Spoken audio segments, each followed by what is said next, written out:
Boa noite, galera. Sou o Nilo. Infelizmente tive um contratempo. Tava correndo com minha filha, acabei quebrando o pezinho. Tô aqui de castigo 15 dias. Olha o resultado da brincadeira aí. Mas não podia deixar de participar desse seminário nosso, né? Então resolvi gravar o vídeo e peço ao professor Luiz para mostrar para vocês aí na sala. Meu trabalho vai ser sobre uma obra de reforma do prédio dos bombeiros ali do Aeroporto Internacional de Confins. Aí eu vou fazer um estudo de caso de uma coisa que aconteceu comigo mesmo nessa obra. Eles perceberam que o prédio lá era na década de 80, né? E o transformador do prédio tinha que ser trocado porque ele já era ineficiente, né? Ele já estava ultrapassado.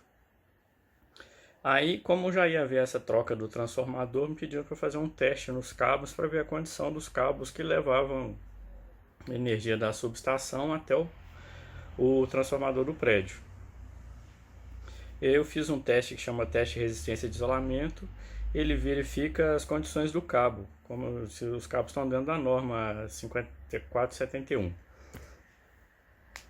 O teste basicamente consiste em aplicar nos condutores uma tensão 2 vezes maior do que a tensão de funcionamento deles de operação, uma tensão contínua. Aí a gente abre os terminais do cabo de um lado, curta-circuita a outra extremidade, conecta o megômetro, que é o aparelho que a gente utiliza para fazer esse teste, e ele faz o teste lá durante o tempo pré-determinado. Isso a gente calcula geralmente pela corrente e o comprimento dos cabos, e no final ele te dá o valor dessa resistência, que vai ser um valor muito alto, porque teoricamente o cabo seria só a resistência do cabo em relação ao ar, né? Não, se der um valor abaixo, quer dizer que está tendo fuga em algum dos locais ali e tal. Aí no projeto aí eu coloquei as tabelas que a gente usa para fazer esse comparativo dos dados. Aí na tabela a gente tem a corrente de funcionamento do circuito, qual o valor que você espera de ohms que dê essa medição. Aí durante esse teste a gente também realiza junto, para ver a qualidade da isolação, o teste que chama índice de polarização. Ele é valioso para determinar quais os níveis de umidade, poeira, contaminação que estão os condutores. Aí, dependendo da contaminação do cabo, tem um achatamento dessa curva do índice de polarização. Na realidade, esse teste é a proporção entre duas leituras com um determinado espaço de tempo. Você pode fazer 1 a 10 minutos, uma leitura 1 e 1 a 10, como você pode fazer o 30 a 60 também, que é um testezinho mais rápido, que já te dá para ter uma noção desse parâmetro. Com a boa isolação dos cabos, a resistência de isolação começa baixa e cresce à medida que a corrente de fuga capacitiva vai diminuindo. Os resultados são obtidos fazendo a divisão do teste de menor tempo com o de maior teste. E aí esse valor que você acha dessa divisão, você olha nessa tabela que eu coloquei do índice de polarização e vê como que está o resultado desse teste para os cabos. Aí, né, eu fiz os testes nesses cabos lá do Corpo de Bombeiros, do prédio Corpo de Bombeiros, e eu cheguei à conclusão que era necessário a substituição dos cabos, porque o valor até da resistência de isolamento deu acima do valor esperado da tabela, que é ótimo, né? Quanto maior o valor, melhor. Só que o índice de polarização deu que ele estava pobre, né? 1,47. Então eu sugeri, como já haveria a parada, para aproveitar e fazer a troca dos cabos. Aí começa o plano de substituição. Para a gente fazer essa substituição, né?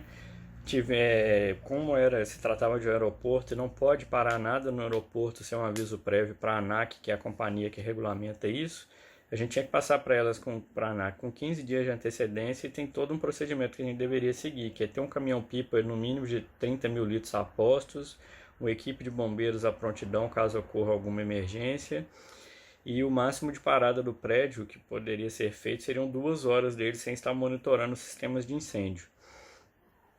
Então foi feito todo um planejamento, fizemos um plano de manutenção para essa troca. Aí nele foi feito uma estimativa de tempo para cada atividade, a gestão dos recursos, uma gestão de riscos, um treinamento de todas as equipes que estavam envolvidas em todo o processo E para diminuir esse tempo de 2 horas que a gente teria, que nós chegamos à conclusão que não daria para ser feito em 2 horas, né, nós optamos por colocar um gerador a diesel. Assim que tivesse tudo desconectado, ligaria o prédio com o gerador. Depois de tudo passado, testado, ele religaria o sistema desligando o gerador. Algumas regras também foram estabelecidas nesse plano de manutenção. Ensaios de teste do transformador deveriam ser realizados antes da sua instalação. Os cabos novos não poderiam ter emendas. Após a instalação dos cabos, eles deveriam ser submetidos novamente aos testes de resistência de isolamento e índice de polarização. Todos os itens instalados deveriam seguir exatamente a configuração de instalação do seu antecessor, para não haver nenhum problema de instalação. E esse planejamento durou mais ou menos uns 30 dias. Aí, beleza, chegou no grande dia de fazer essa troca, tinha 20 pessoas lá, cada um para executar uma tarefa diferente, todos sabendo da sua importância na atividade. Aí desligamos o prédio e as 2 horas de parada começaram a contar. Uma equipe foi fazer o desligamento dos conectores dos cabos na subestação, outra foi fazer o desligamento no transformador. Com os cabos desconectados, a equipe de lançamento dos cabos iniciou suas atividades. Nós bolamos a seguinte estratégia: na metade do percurso, seccionamos os cabos existentes, tiramos eles e deixamos um só para servir de guia.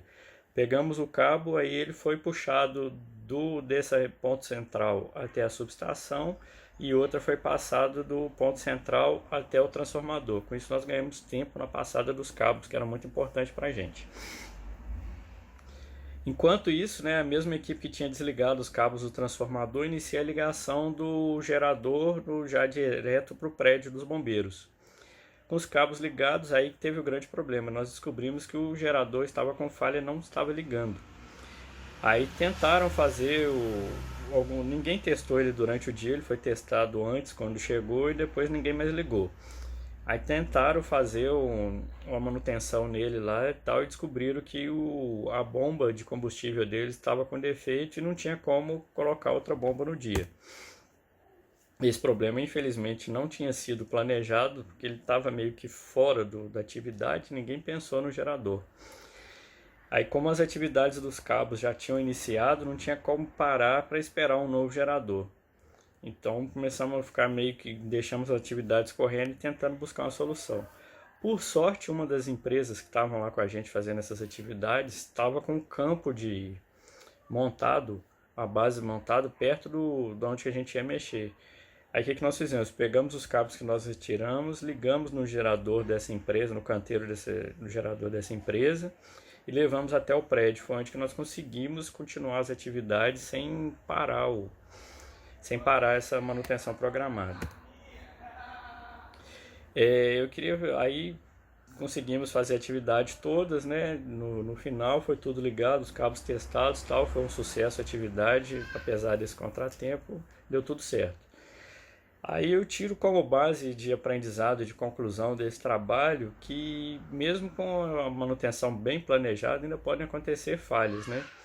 Devido como foi focado só na atividade fim, só pensando no resultado final, nós acabamos deixando uma coisa simples para trás, que era o teste do gerador, né? Deveria ter sido feito. Tem até um caso que aconteceu, não sei se vocês já leram, da Segunda Guerra Mundial, dos aviões que voltavam para a base, e eles fizeram um estudo de onde eles levavam mais tiros. Eu gosto muito desse exemplo, porque aí, primeira ideia, como sempre que vem, vamos blindar um avião todo. Não tem como blindar um avião todo, porque ele ia ficar muito pesado, iríamos gastar muito dinheiro e muito combustível, não vale a pena. Então vamos blindar onde que eles levam tiros. Aí todo mundo, realmente, a melhor ideia, vamos fazer isso. Aí um piloto, que é o cara que estava envolvido, pegou e falou, as áreas de incidência de maior tiro são nas asas e na cauda do avião, certo? Certo. Mas esses aviões são os que voltam para a base. Então, os que levam tiro onde está o piloto e no motor não voltam para a base. Então, essas áreas deveriam ser as áreas que deveriam ter uma proteção maior. É o que acontece muitas vezes, a gente preocupa muito com a atividade e não presta atenção no que está em volta da sua atividade e acaba esquecendo um pouquinho dessas outras coisas no entorno ali no planejamento. Nesse caso aí, por sorte, nós conseguimos resolver o problema, foi um sucesso a atividade toda, né? Mas caso a gente não conseguisse, para vocês terem uma ideia do tamanho do problema, o aeroporto iria ficar com as atividades de decolagem e pouso suspensas até o prédio voltar à atividade. Então, nesse caso lá do aeroporto, é muito burocrático certas atividades, não pode parar esteira, não pode parar nada, que são multas pesadas e realmente pode acontecer até a suspensão de atividade. Espero que vocês gostem do trabalho. Daqui uns 15 dias eu estou de volta aí com vocês. E boa noite a todos. Até o meu retorno. Abraço.